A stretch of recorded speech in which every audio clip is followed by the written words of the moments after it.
Halo, Assalamualaikum warahmatullahi wabarakatuh. Kenalkan, saya Fahmi Milan Ambiar dari Teknik Komputer 2004 dan saya ini akan mempresentasikan project objek OP saya. Bukan project sih, tapi case study gitu. Nah, di sini oke, kita ada banyak ya. Kita di sini akan mempresentasikan tentang back-end-nya Jakarta Joyride. Dan di sini ini kita ya back-end-nya sih, tapi backend tersebut akan dibagikan menjadi empat bidang lah gitu. Pertama ada controller, model, repository, dan service. Nah di model ini, oke, mungkin secara spesifiknya untuk masing-masing tugasnya. Untuk di model, di sini kita seperti kayak membuat karakternya lah gitu. Kita membuat suatu table atau kayak sesuatu untuk nge-store atribut-atribut yang berhubungan sama yang pertama player, sama yang kedua berhubungan sama score. Nah, yang pertama kita ada player di sini. So basically ya, the first thing in this code is this is part of the com.fahmi.backend.model. Nah, ini kita ada beberapa import ya di sini. Yang paling pentingnya itu adalah di Jakarta Persistence, which is basically JPA atau the API that we're gonna use for calling stuff lah gitu. And di sini yang pertama, other than the imports, itu kita ada add entity. Dan ini tugasnya basically untuk ngekasih tahu bahwa Java file ini akan menjadi suatu entity dan suatu entity yang akan berisi dengan beberapa data yang kita input lah gitu. Dan kita bisa edit di sini bahwa entity ini atau this table itu namanya players. Nah, habis itu kita ada public class, which is going to actually be the execution lah of this Java page. Dan di sini kita ada pertama itu at ID, which is basically kayak the key, kunci dari table SQL tersebut. Dan untuk ID ini kita akan melakukan generate value dari UUID. UUID ini suatu feature yang ada di Java untuk generate ID secara random ya. And then habis itu kita akan membuat beberapa kolom yang itu player ID, ada kolom untuk username dan lain-lain. Dan ini semuanya private. Dan kenapa private? Ini supaya kita nggak bisa manipulasi ini secara asal-asal, dan di sini kita ada beberapa juga parametersnya atau penjelasannya juga. Jadi ini kolom ini akan bernama high score, kolomnya berapa points. Nah di sini kan ada beda juga nih, kolom yang namanya nullable dan unique gitu. Ini berarti karena kan username itu kita nggak boleh ada yang kosong atau dan kita harus unik semua gitu, nggak boleh ada yang sama. Maka kita taruh nullable sama unique di sini. Nullable equals false berarti ini nggak boleh kosong, dan unique sama dengan itu ini harus beda dengan username yang lain. Nah di sini kan kita sudah setnya private. Berarti untuk selanjutnya, kalau misalnya kita kayak mau get username atau kayak kita mau kirim username tersebut dan lain-lain, kita harus memakai yang namanya getter sama setter. Nah getter itu basically bagaimana kita mengakses private ini dengan kunci lah gitu. So basically kalau usernya ingin mendapatkan namanya, mereka harus menggunakan method getter untuk mengakses username gitu. Nah kalau misalnya usernya mau ganti namanya atau bagaimana, mereka pakai setter, di mana setter akan mengakses dan mengganti isi dari uh, variable tersebut gitu. Nah, itu ada getter sama setters, dan di sini juga ada kayak beberapa business methods. Kalau misalnya untuk kayak update high score, menambah point, ya, menambah distance, dan lain-lain juga gitu. Dan ini sebenarnya sama dengan yang ada di scores juga sih. Nah ini entity, terus dari table name ini scores, the key value-nya ID, dan di sini ya generation dan everything else, terus ini ada getter sama setter juga. Nah itu adalah model, which is basically ya characters yang kita buat gitu. Dan isinya adalah atribut-atribut yang kita set pada model tersebut. Nah selanjutnya kita bisa masuk ke itu repository atau enggak controller juga sih. Tapi pertama repository. Repository is basically di mana kita bisa nge-query nge-query dari database-nya sendiri lah gitu. Kalau misalnya kita mau mendapatkan player ID, kita mau mendapatkan value yang lebih besar daripada sesuatu, atau kayak mau order gitu. Dan jadi biasanya kita pakai kayak SQL untuk mengambil dari database-nya lagi.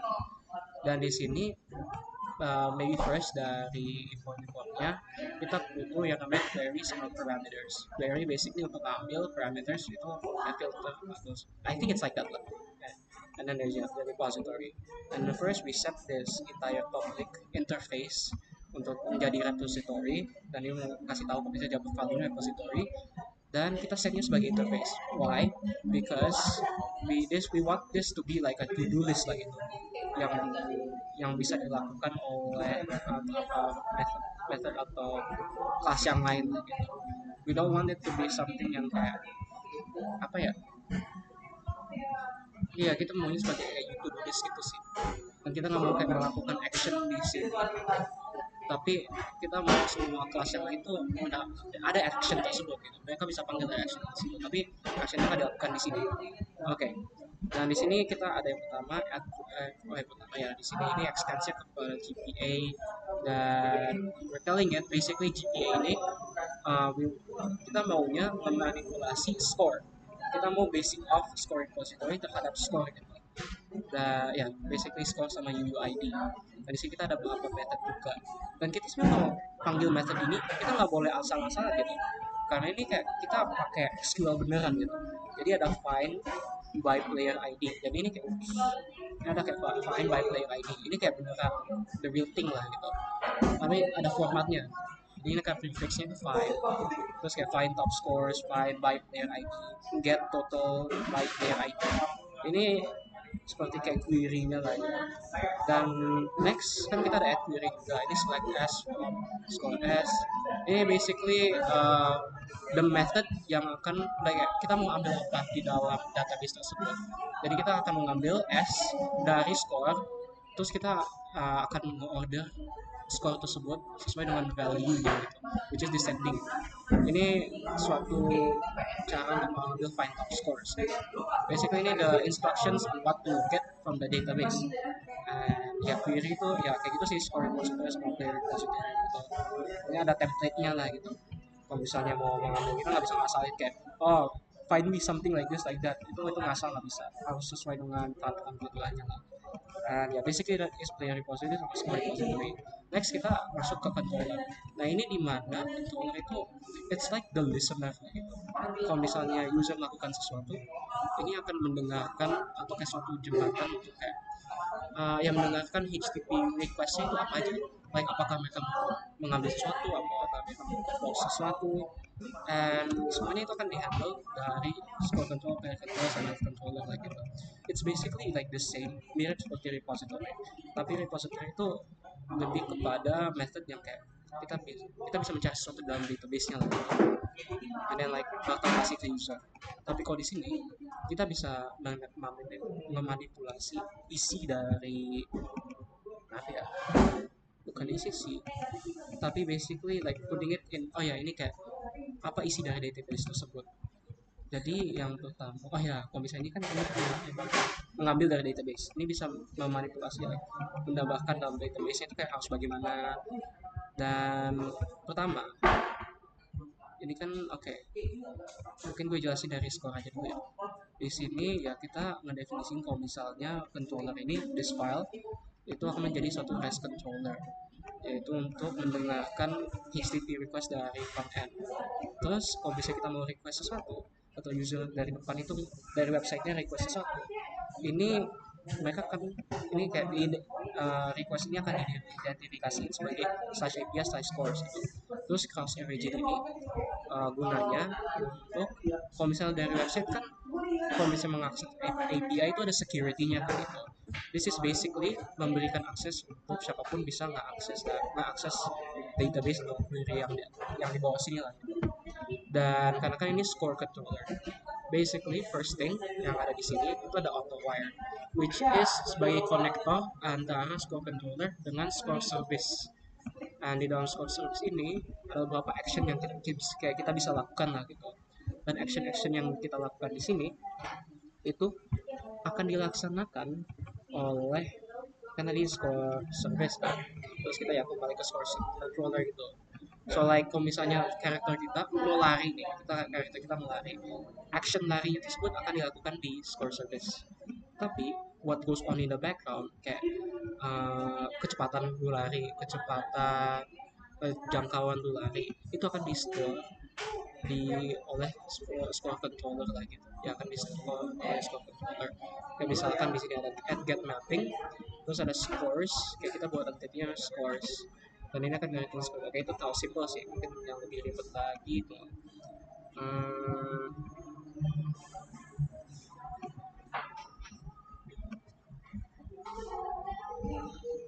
let's go.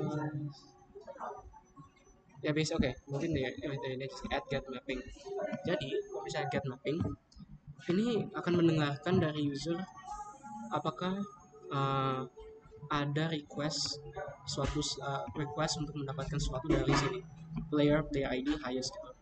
Terus basically pertama ada response entity, yaitu gunanya untuk nge-add kayak manipulating the JSON text supaya kita bisa mengembalikan JSON text tersebut sesuai dengan yang kita mau lah gitu. Kayak kalau misalnya kita mau kasih tahu kalau kita mau kasih tahu klien kalau everything is good gitu. That's why ada return.ok high score.get. Jadi kita nge-returnnya hal yang bagus.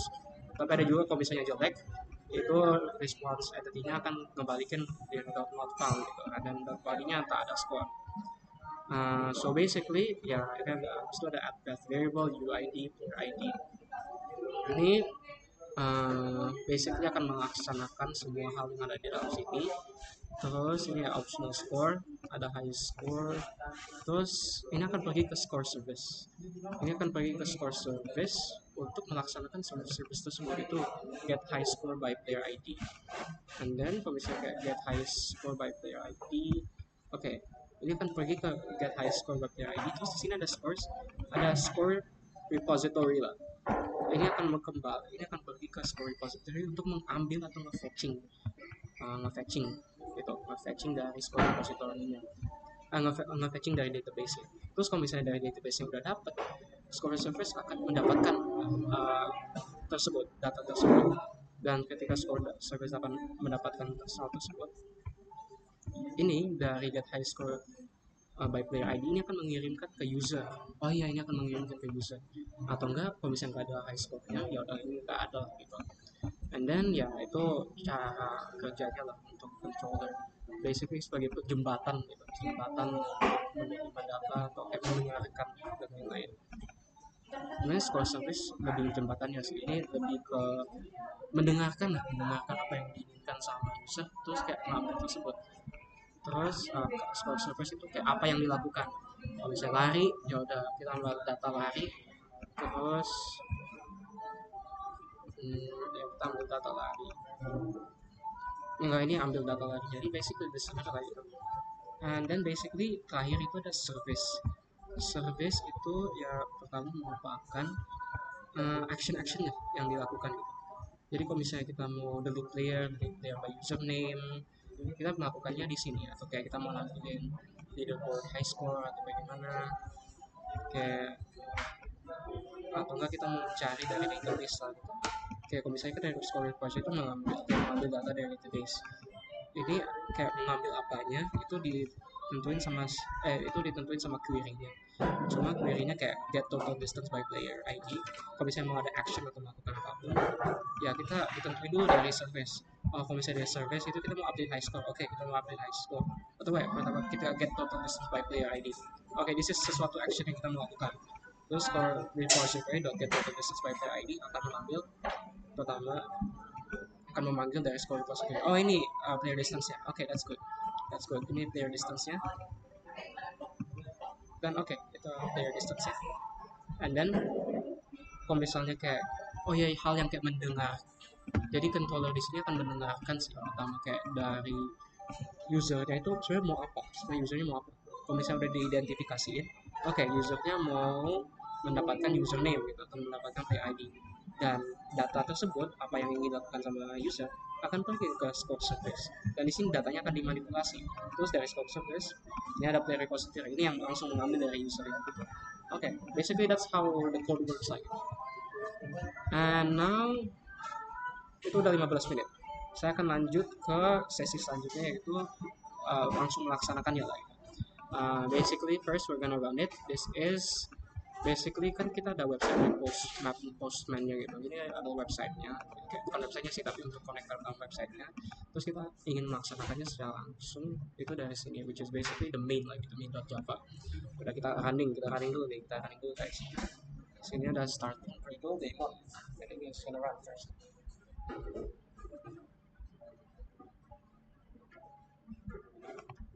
I hope ini cepat guys, ada 3 menit. Okay, it's working, it's working. Okay, it's working. Alright, it's working. Oke, ini udah butuhan, tapi kita bisa laksanakan sekarang. Ini kita masuk terus. Oh, ini tadi gue lagi coba-coba, tapi kita coba delete dulu semua ya. Don't save. Oke, kita akan masuk ke collection nih. Terus kita akan membuat get request baru. Nah, di dalam get request baru ini, kan secara default HTTP ini itu, jadi kan ini IntelliJ kalau misalnya di running akan membuat suatu kayak localhost gitu. Kalau misalnya kita di application properties itu nggak tentuin localhostnya itu pakai port yang mana, ya udah secara default kita akan pakai port 808. Dan di sini yang pertama kita akan membuat layers. Jadi kita akan buat localhost 808 dan ini akan mendengarkan gitu. Jadi akan mendengarkan API layers, terus kita akan set. Oh wait, first thing first, kita harus lakukan ini. Oh no.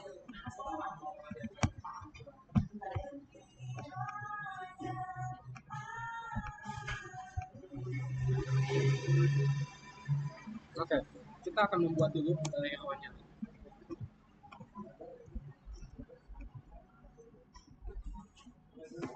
Oke, sorry for the technical difficulties. Tadi gue nggak sediakan langsung before kayak gue sentuh buat awalnya bagaimana.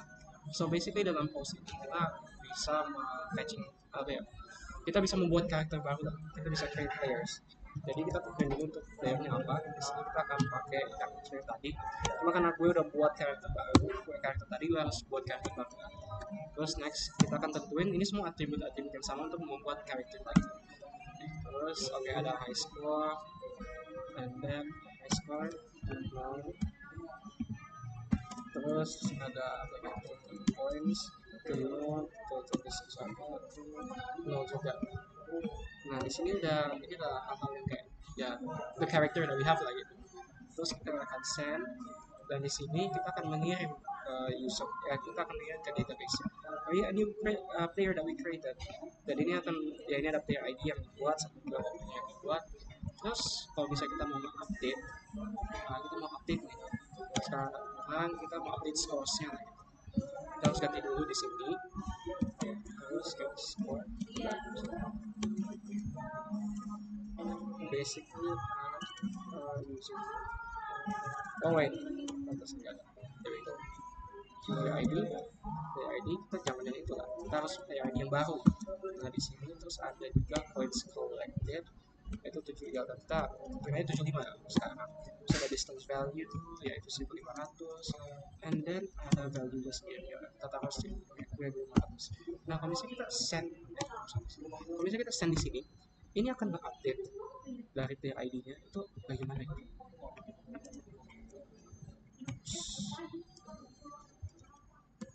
Oh no, player tidak ada. But ya, ini akan nge-update. Jadi ini akan basically update di sini lah. Ya, ini nggak di sketch sih. Sorry gue agak yakin banget. But masih agak pusing sih jujur tentang object-oriented programming. Tapi itu penjelasan secara detail yang saya bisa lakukan. And jujur selama object-oriented programming ini banyak banget pusingnya. Kayak menurut gue ini paling susah dibanding yang lain gitu. Tapi alhamdulillah kayak at the end of the day, walaupun CS-nya gagal, tapi kayak sama LP gue masih bisa gue masih bisa ngerjain lah gitu. Dan saya udah mulai mengerti lah semuanya. Cuma ini sesuatu yang kayak I feel like I want to pursue later on. Jadi terima kasih Bang untuk semuanya, dan semoga I could create something good with this lah. Oke, thank you.